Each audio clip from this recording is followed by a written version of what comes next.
Now that you know how to add SEO titles and descriptions to your posts, your pages, and your entire site, I'm sure you're left wondering, how are you supposed to know how to write this content in such a way that it actually gets shared and indexed?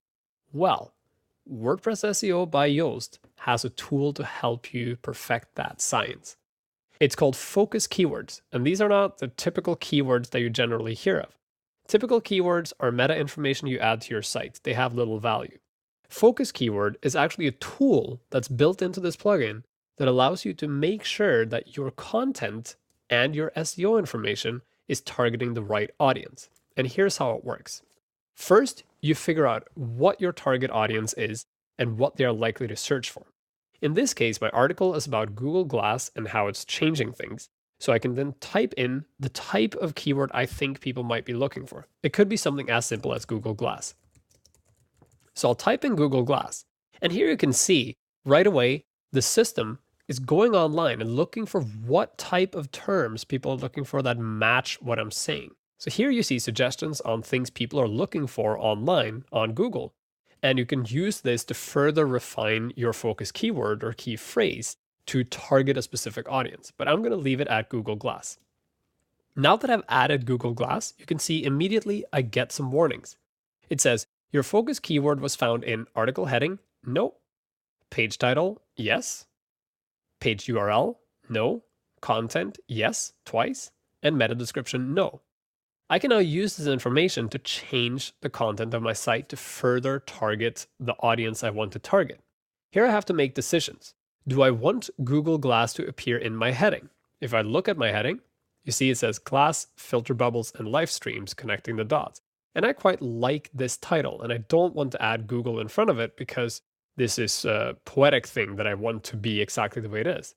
So I'm going to choose to ignore that warning. For page title, it says yes, and that's because that's the page title I created. So this SEO title, that's great. I have the term that I want to target in my page title. If I didn't, I should really add it in. Page URL, it says no. That's because when you look at the URL here, you'll see it says Glass, Filter Bubbles, and Live Streams, etc., etc. What I can do here is change it to say Google Glass is Filter Bubbles Live Streams and click OK. Now I've changed the URL, and when I update it, you'll see that it'll now say that I have the word in my URL. Just one thing on changing URLs. If you've already published this post, you should not change the page URL, because that way, if people have already linked to it, the link will break. So this is something you should do before you post it. The content also has the term Google Glass in it a couple of times, and that's great.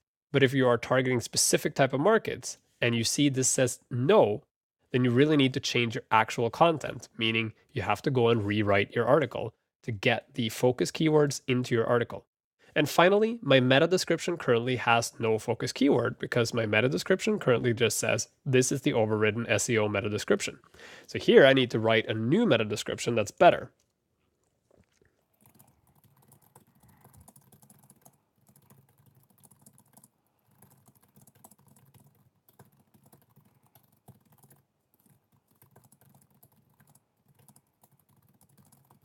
Now you'll notice that as I'm typing, the meta description information is changing. So you saw that when I typed Google Glass, it says I now display it once.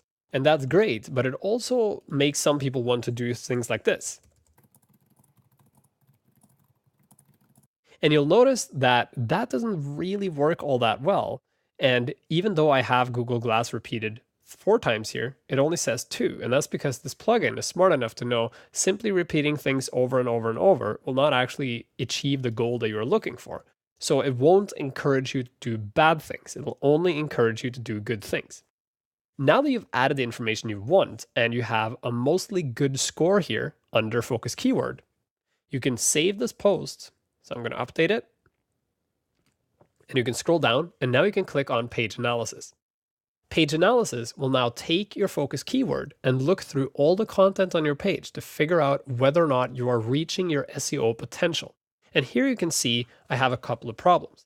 You have not used your keyword key phrase in any subheading, such as an H2 in your copy, meaning Although I have multiple subheadings, I never mentioned the focus keyword I wanted to in the subheading. That might be an issue, which means I might have to go back and rewrite my content.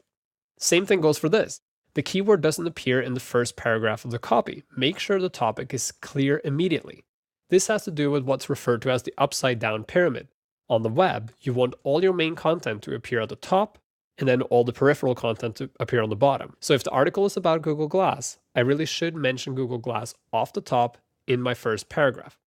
I also get more information about the keyword density in my article, the copy score, meaning how advanced my language is and how hard it is to read, whether or not the page title contains the information I'm looking for, how many links are in the page, and so on and so on. In a nutshell, page analysis will look over your article, figure out whether it makes sense the way you've written it, tell you what's wrong with it, how to write a better article, and how to get it indexed on search engines, shared on social media, and read by more people. It's a great feature, and by utilizing it, you are improving the content on your site and making it more likely that more people will read it.